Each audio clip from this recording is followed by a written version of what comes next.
lonely rancher found a young Apache girl hanging on a tree.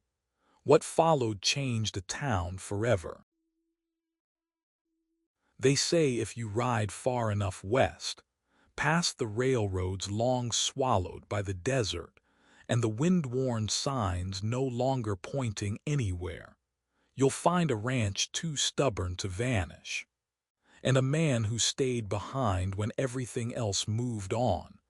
Elias Granger lived there, alone, not out of choice perhaps, but habit, the kind of habit grief shapes without permission. His house sat low and wide, crouched beneath the endless sky like it had learned not to hope for anything more.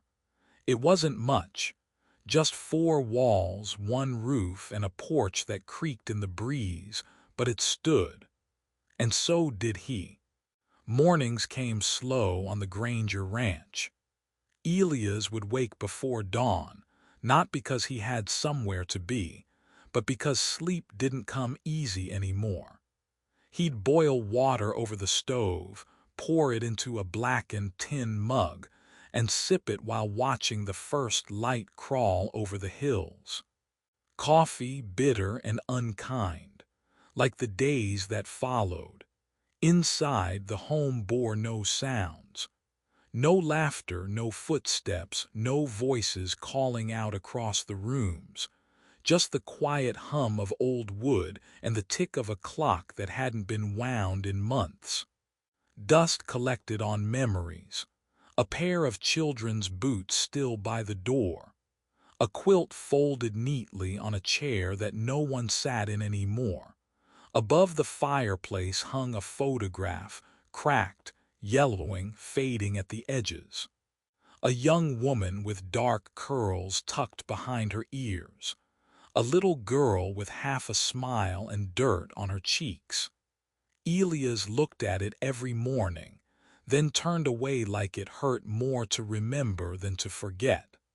Somewhere in the back room sat a rifle, still oiled but never used.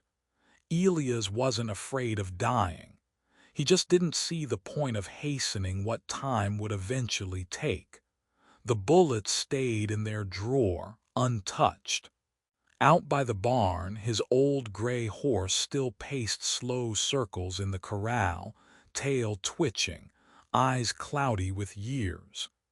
Elias fed it oats and brushed its mane, not because he needed the animal, but because it remembered him. And in a world where everything else had forgotten, that mattered. The land, once green with pasture, now cracked in spiderweb lines of thirst. Crops hadn't grown in a decade. Rain came less often, like a guest who stopped believing he was welcome. But Elias stayed, maybe out of guilt, maybe out of stubbornness, maybe because leaving would feel like admitting no one was coming back.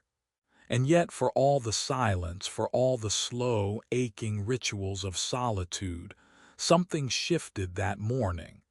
The wind was different, harsher, as if it carried news too heavy to ride gently.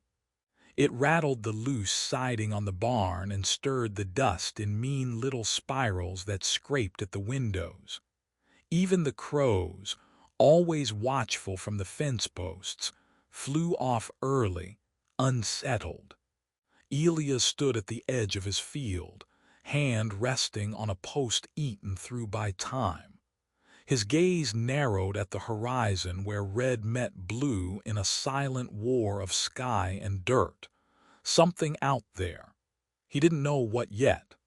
But it moved in the way omens do, quiet, slow, inevitable. Maybe it was instinct, or maybe just the echo of a heart not yet done hoping. But for the first time in months, Elias stepped beyond his usual path. Past the well, past the tool shed, toward the line where his land met the world. And out there, somewhere in the wind and dust and memory, a story waited to be found. Not the kind with heroes, but the kind that begins when no one's watching, and ends in the only place pain can't follow, home, or something close to it.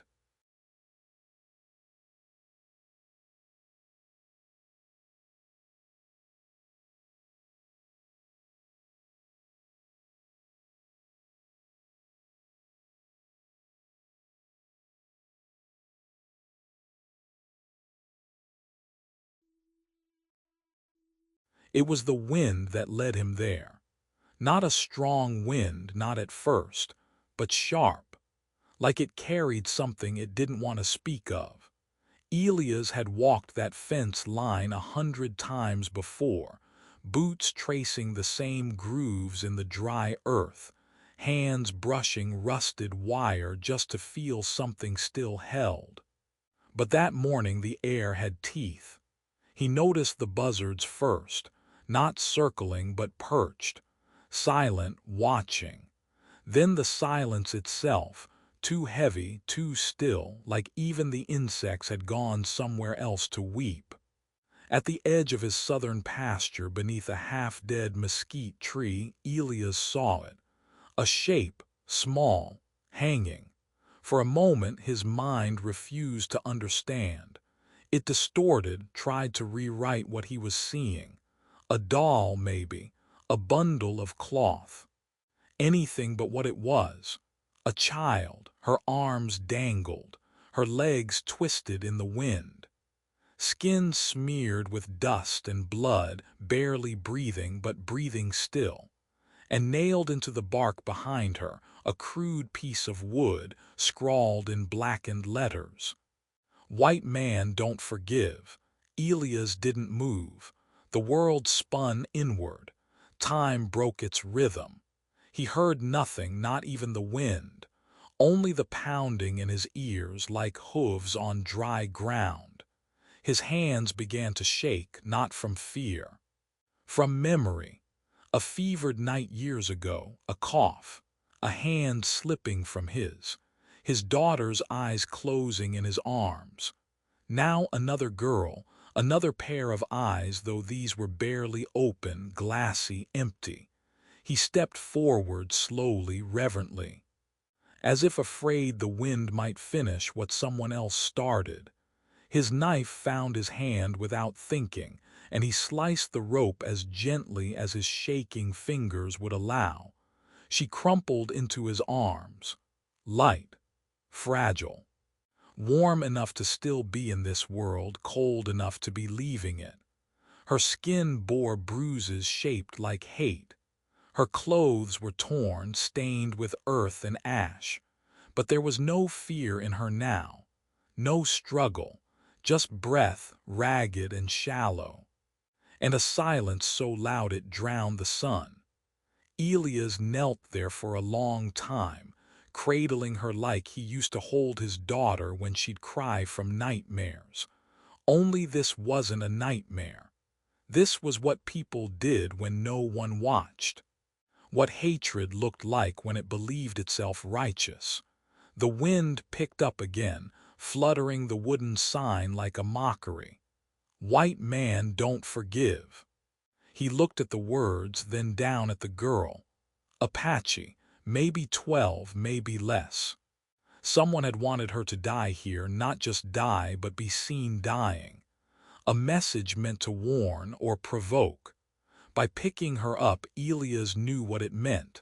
It meant opening old wounds. It meant the stares from town, the whispers, the threats. It meant aligning himself with a name that still carried blood in this part of the country. But he also knew this: if he walked away, she'd die, and something in him would rot beside her. So he rose. He wrapped her in his coat, lifted her like a burden that somehow lightened him, and he began the long walk home, through dust and history and the weight of a town's silence. Not a hero's walk, just a man carrying more than he.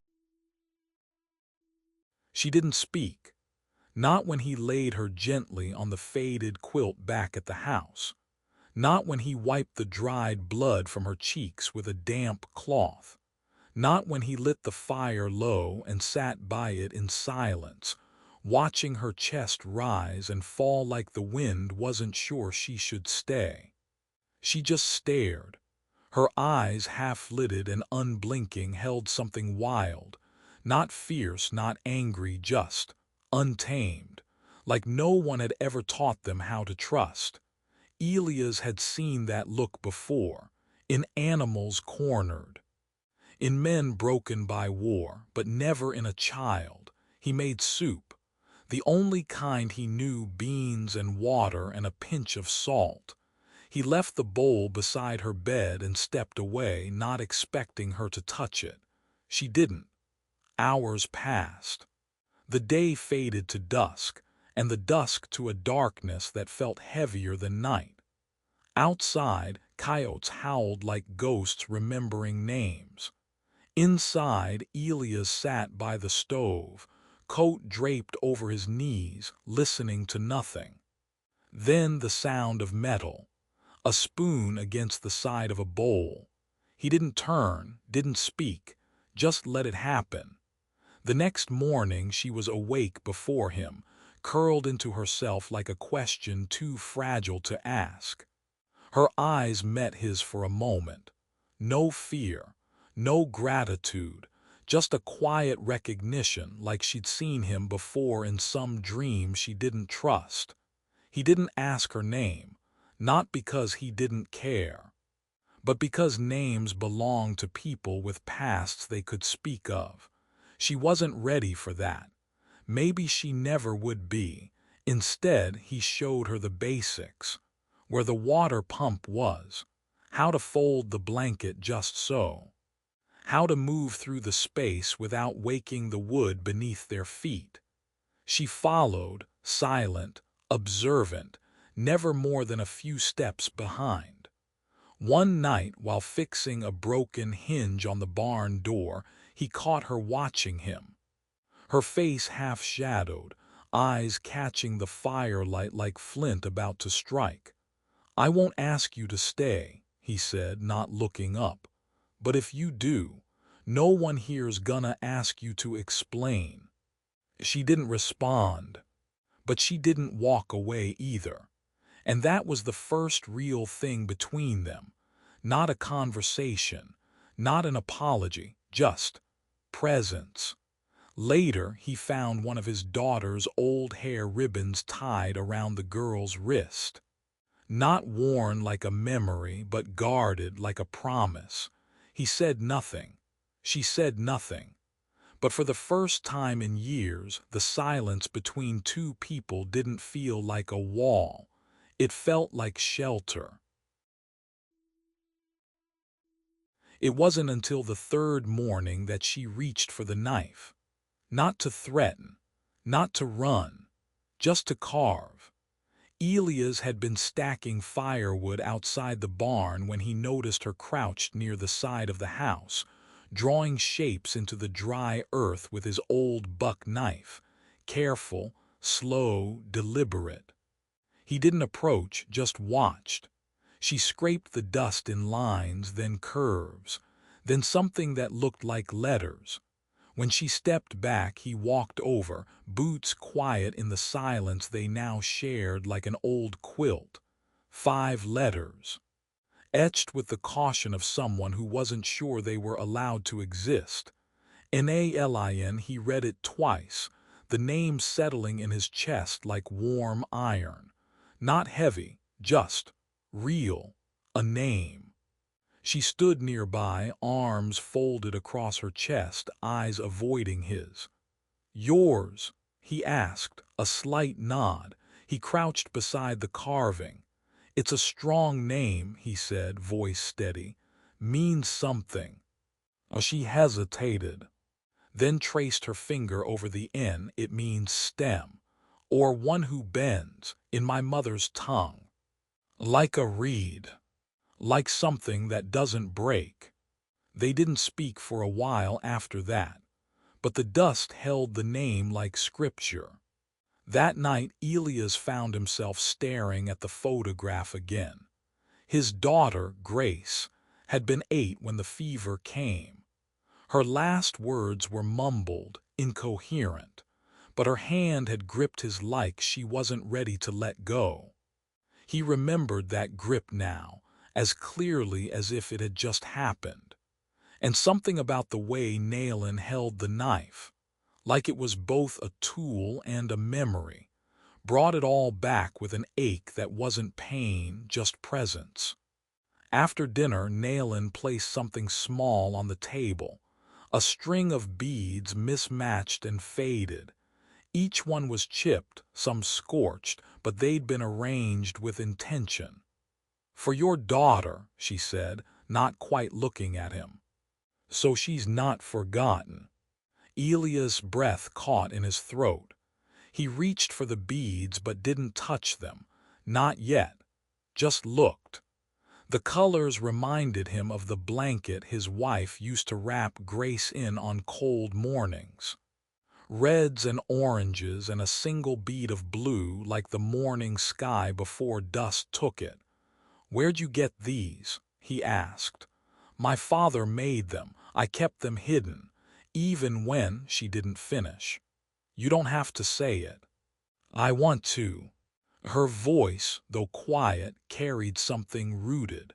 "I want her to have something from me." He nodded, eyes still on the beads. "She would have liked you." "She doesn't have to, you do."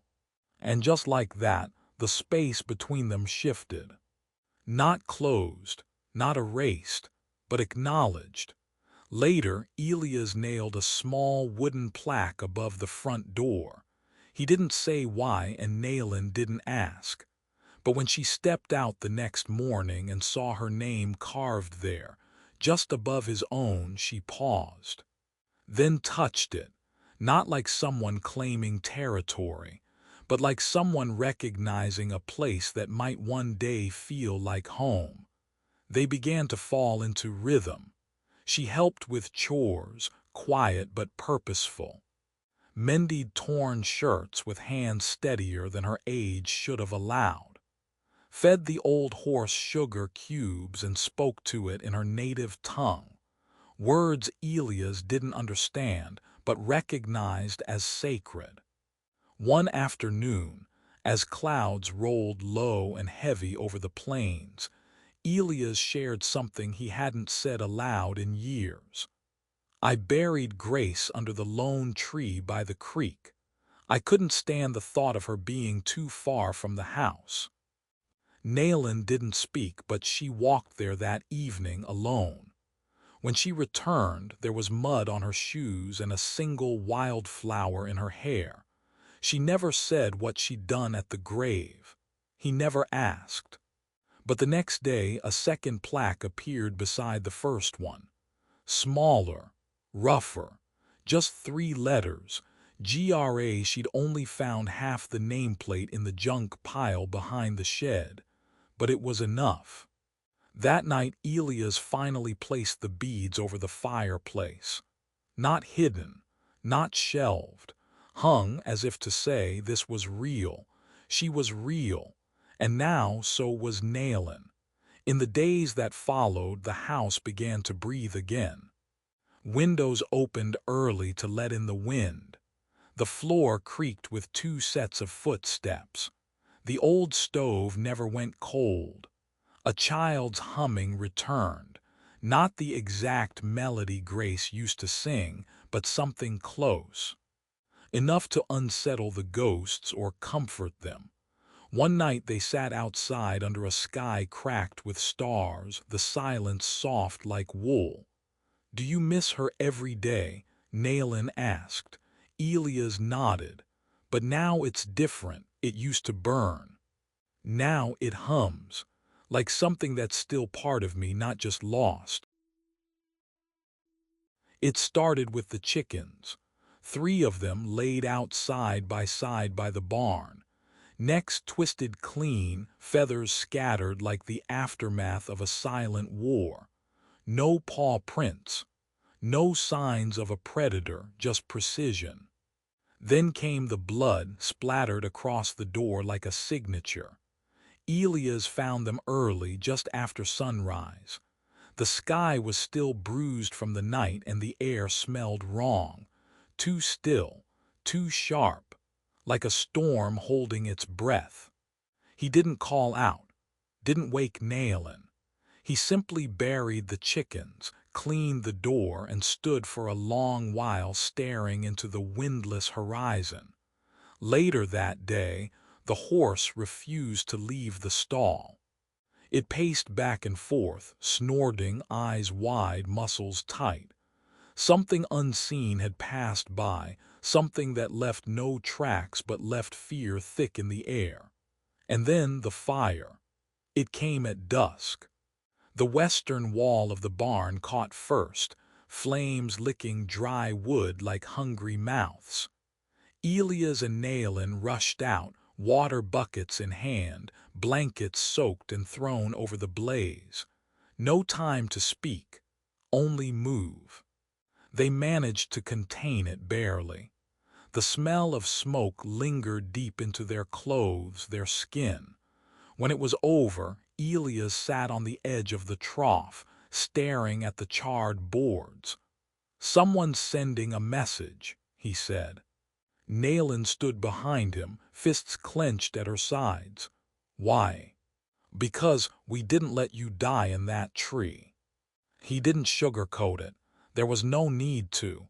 Truth had teeth out here. That night, as they sat in the kitchen with the windows shuttered tight, Elias reached into the drawer beneath the sink and pulled out a small revolver. Then another. Then a box of ammunition. He laid them on the table like tools for a trade they didn't want to make. He turned to Nailin. "You ever held one?" She nodded, eyes steady. "My father taught me, but not since." He placed the smaller gun in her hands. "Then we start again, now." They spent the next days in the field behind the house, using cans and broken bottles for targets. Elias showed her how to stand, how to breathe, how to feel the weight of the weapon without letting it own her. "Don't aim with fear," he said. "Aim with clarity. You shoot to stop a moment, not to end a life." She hit the can on her third shot. Elias smiled barely. "You're a quick study." Nailin didn't smile back. Her focus stayed fixed on the horizon.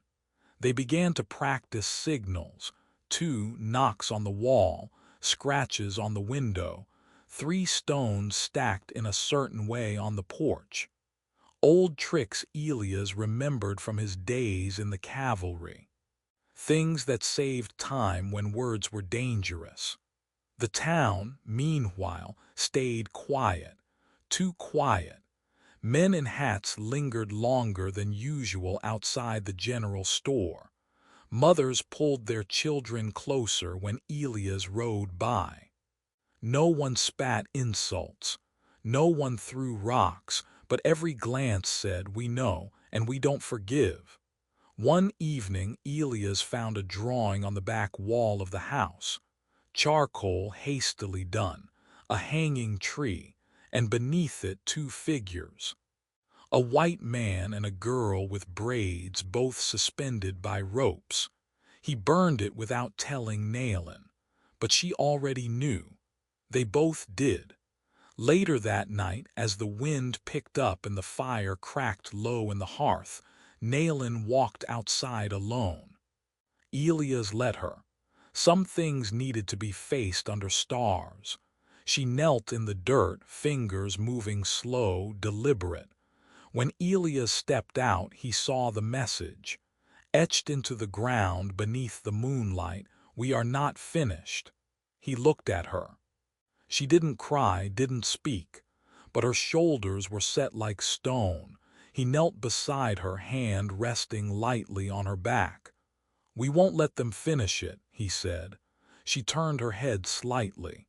"Even if it means fighting." Elias paused, then nodded. "Even if it means bleeding." And in that quiet between a burn, the rain began around midnight. At first, just a whisper on the roof, soft, almost gentle, then harder, faster, like footsteps gathering speed across heaven's floor. Elias had known it was coming, not just the storm, but the men. They'd been watching the house for days. The silence of the town wasn't passive, it was planning. Fear didn't need loud voices to spread. It just needed agreement. Nailin was already awake. She sat by the hearth, her back straight, a blanket around her shoulders, eyes fixed on nothing. The gun lay beside her on the floor, not gripped, just there. "You feel it too?" Elias asked. She nodded. Neither moved when the first shot rang out somewhere beyond the corral, muffled by the wind. Then came the shouts. 5 voices, maybe 6, male, angry, cowardly. "Bring her out." "You made your choice, Granger." "We ain't forgetting what her kind did to ours." Elias rose, slow, methodical. He handed Nailin the rifle, kept the revolver for himself. No words passed between them. They were past words now.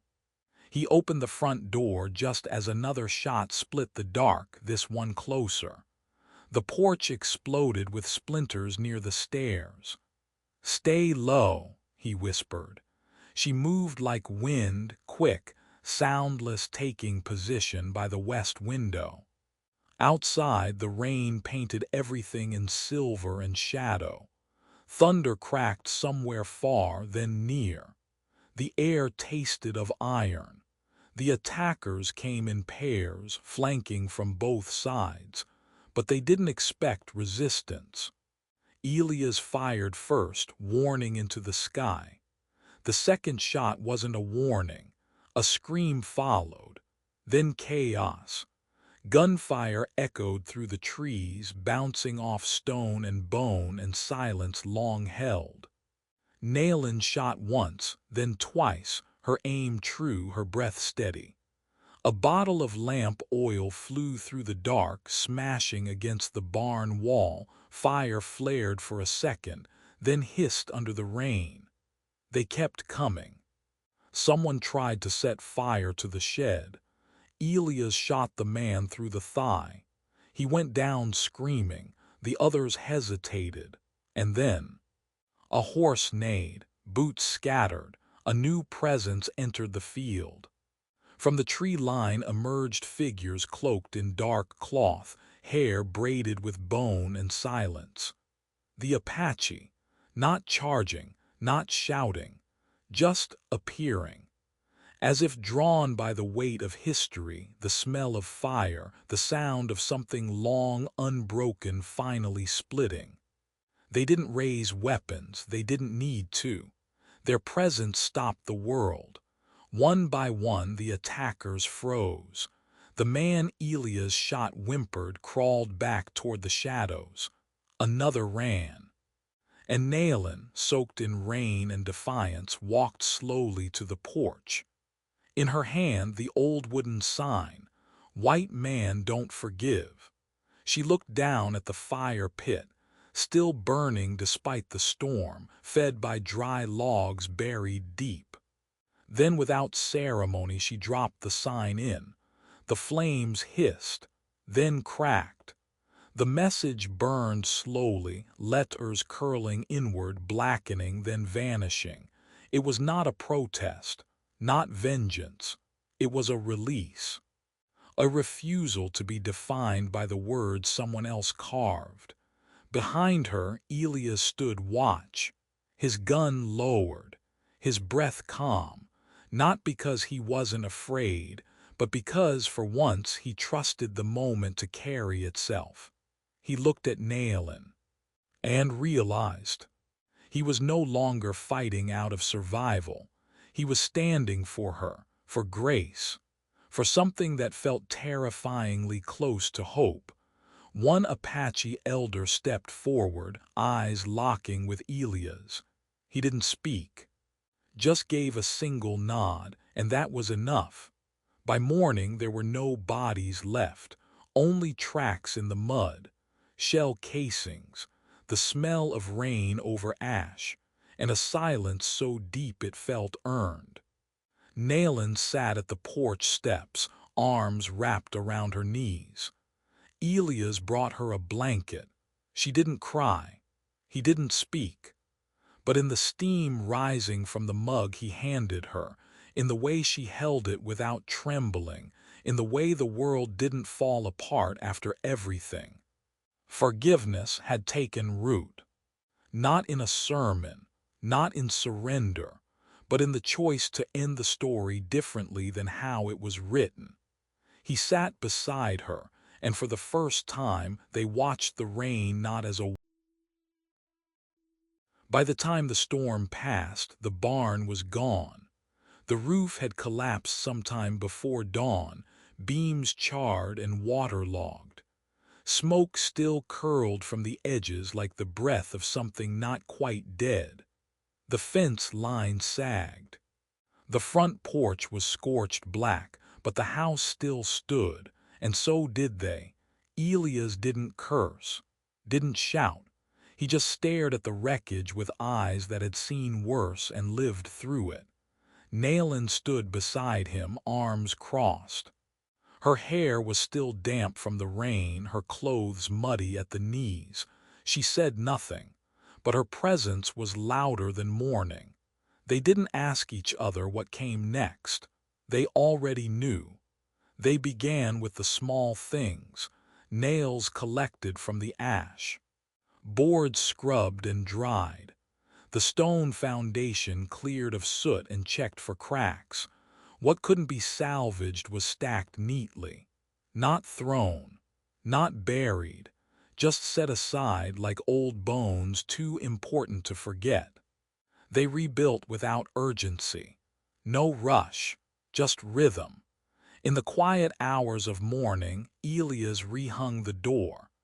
Nayland swept the porch, her motions deliberate, like each speck of dust she moved was a memory rearranged.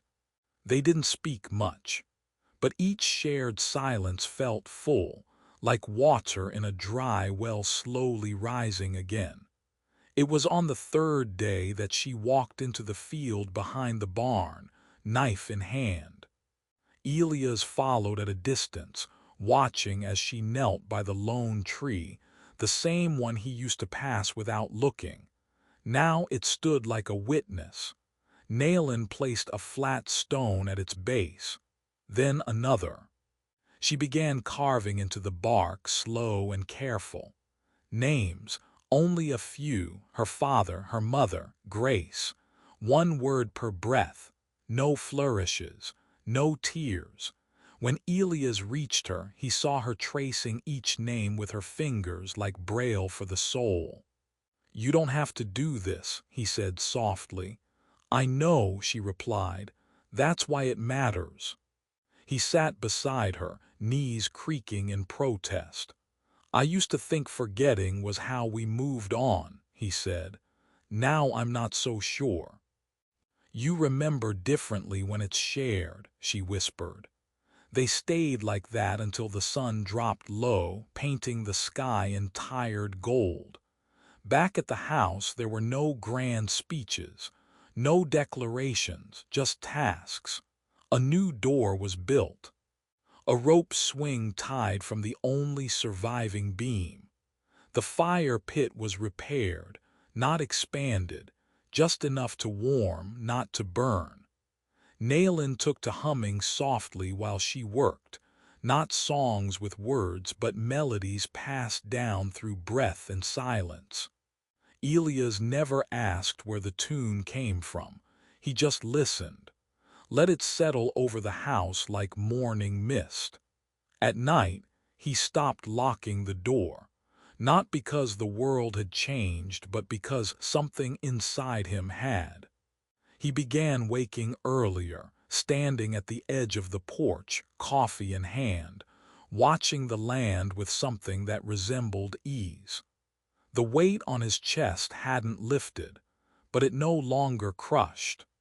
He noticed how Nayland sat in the same spot Grace once did, under the kitchen window, sketching with bits of charcoal on scraps of wood. She never showed him the drawings, but she didn't hide them either. One evening, Nayland came inside carrying a cracked tin box. Inside were small trinkets, a button from Elia's old coat, the half nameplate she'd once nailed beside Grace's grave, and a bead, blue, the same color she'd given him weeks ago. She placed them on the mantel without explanation. Elias didn't ask, but that night before turning in, he added one of Grace's drawings, long folded, nearly faded, to the box. They didn't speak of it the next morning. But the house felt warmer. Some days it rained again. They didn't rush for cover. Instead, they stood by the porch, watching the water clean the dirt from the stones, listening to the rhythmic drip from the roof, as if the land itself was learning to breathe again. Later that week, a stranger passed by, an old woman selling thread. She looked at the half-burnt fence, the patched roof, the two people repairing it all, and said, "You building something?" Elias paused, looked at Nayland, then answered, "No, we're just putting back what matters." The woman nodded. "Sometimes that's the only thing worth doing." She rode off. The air stayed still, and behind them the house didn't shine, it simply stood. Like truth, like a memory remembered right. And when night came again, and it began with one boy. He was no older than 10, clothes ragged, face smudged with dust and fear. Nayland found him crouched behind the chicken coop at sunrise, trying to eat a raw egg he'd cracked on a rock. He didn't speak when she approached, just looked at her with eyes too tired for his age. She didn't ask who he was or where he came from. She simply handed him a piece of bread, still warm from the stove, and sat beside him without saying a word. By evening he was still there. The next day another came, a girl this time, silent, quick, and wiry. Then two more the week after, all of them carrying the same burden in their eyes, belonging nowhere. Children with blood too mixed for the town to claim, abandoned at the border between memory and myth. Elias didn't ask questions. He just added more chairs to the table. Nayland began to teach them her language. Not in formal lessons, but in the rhythm of daily life. The names of herbs while cooking, the words for wind and fire as they gathered wood, phrases for grief and joy and in-between things. Elias taught them other things. How to mend fences, how to listen for weather shifts, how to clean a rifle without rushing the soul. They never called themselves teachers, but the porch grew louder. The days grew full. Laughter, clumsy at first, returned like a bird testing old branches. Nayland made a new fire pit behind the barn. Around it, at dusk, they sat in a loose circle, passing roasted corn, telling pieces of stories, humming tunes without names. It was one of the children, a girl with long braids and a limp, who said it first. "This place, it feels like it remembers you." Elias looked up, startled. "What do you mean?" "It doesn't ask where you came from. It just lets you be here." He didn't reply, but that night he carved a sign from one of the old barn beams. The wood still carried scorch marks from the fire. He didn't sand them away. He just carved around them, like keeping the memory close. 3 words. Simple: "Forgiveness lives here." They hung the sign above the door the next morning. No ceremony, no blessing, just quiet agreement. The town, for its part, stayed distant.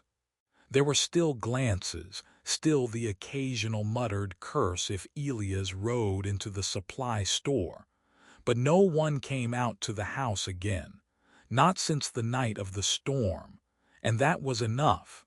The children tended goats, built small gardens. Some learned to whittle. One found her voice and wouldn't stop singing.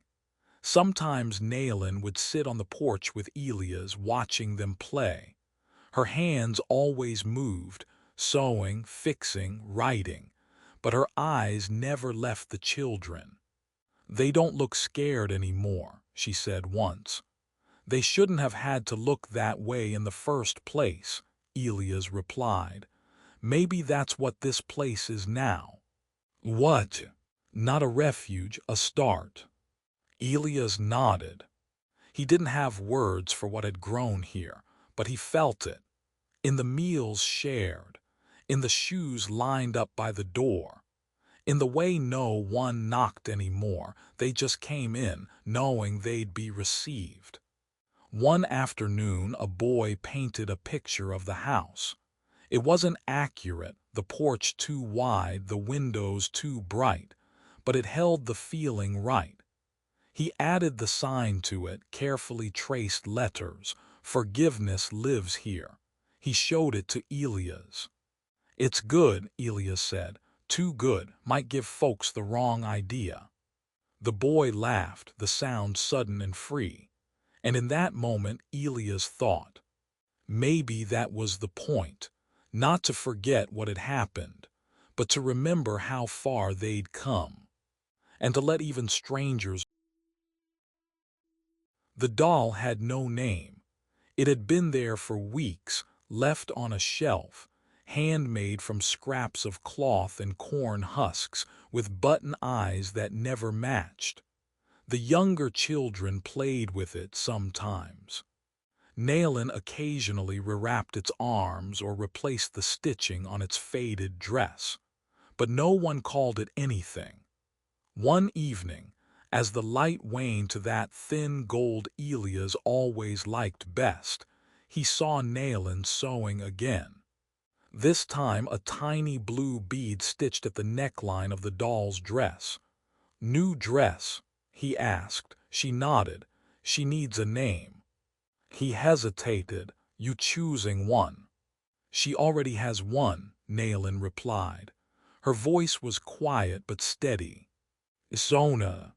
The name dropped like a stone in still water. Elias didn't answer at first.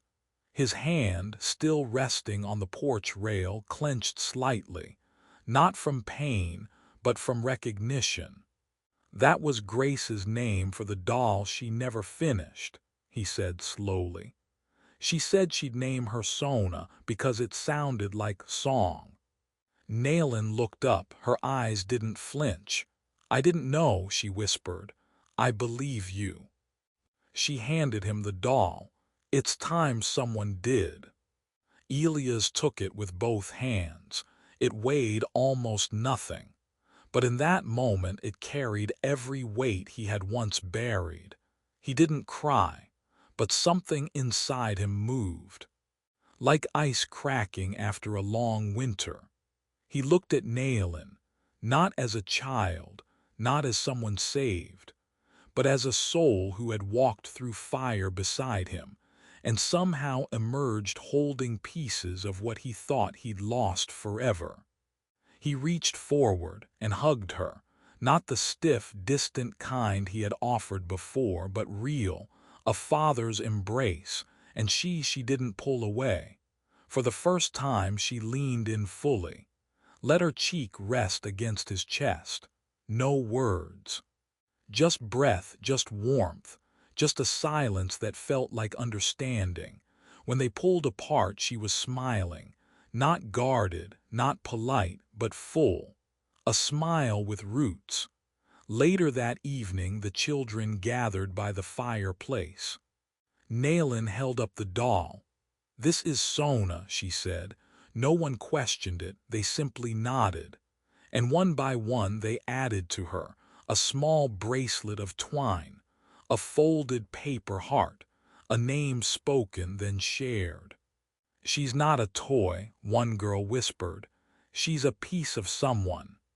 "Of all of us," said a boy, and the room fell into a hush so gentle it felt like prayer. Elias sat at the edge of the group watching, one hand on the mantel, near the tin box that now held so many pieces of lives past and present. He thought about names, about how people feared losing them, about how sometimes we're only truly named after we've been broken open, and how naming something didn't make it whole, but it made it seen. That night when the lamps were dimmed and the house lay under a blanket of soft breathing and stillness, Nayland stood by the porch, Sona in her arms. She turned to Elias. "You didn't name me," she said. "No," he answered. "You already had one." She tilted her head. "But if I did?"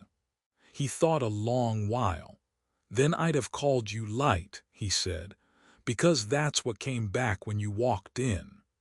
She didn't answer, just held the doll closer and whispered to it words no one else could hear. Outside, the wind picked up, but this time it didn't rattle the walls. It whispered through the fields like a song too old to remember, but too true to forget. Sona. Not just a name, a remembrance, a thread between what was and what now dared to begin. And maybe, Elias thought, that's how love comes back. Not loudly, not with promises, but with a name placed gently on something once forgotten.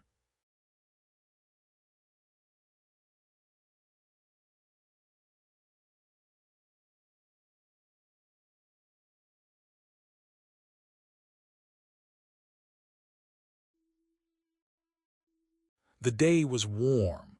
Not hot, not dry, just soft, the kind of warmth that settled into the bones without asking for permission. The kind of day where time didn't push but simply moved alongside you. In the yard, the children were singing. Not loud, not rehearsed, just a song that had no beginning, no real end, passed from mouth to mouth like a lullaby too old for memory. It was in Nayland's language, the one she never used in town, the one she had carried like a scar she didn't show. Now it poured from her not as sorrow but as breath. She stood among them, taller now, not just in height but in presence. Her shoulders no longer curled inward. Her eyes no longer darted to the edge of every sound. She was still quiet, but no longer silent. A girl tugged at her sleeve, asking the meaning of a word. Nayland bent down, explained, smiled. The child repeated it, then passed it on to the next. Elias watched from the porch. He sat in the same chair he always used, boots planted on the floor, coffee going cold in his hand.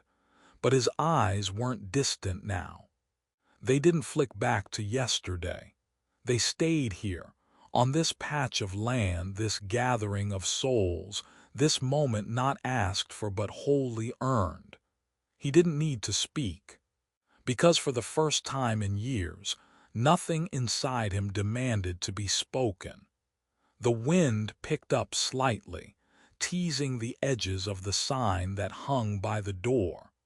The wood had darkened with age, but the words carved into it remained clear.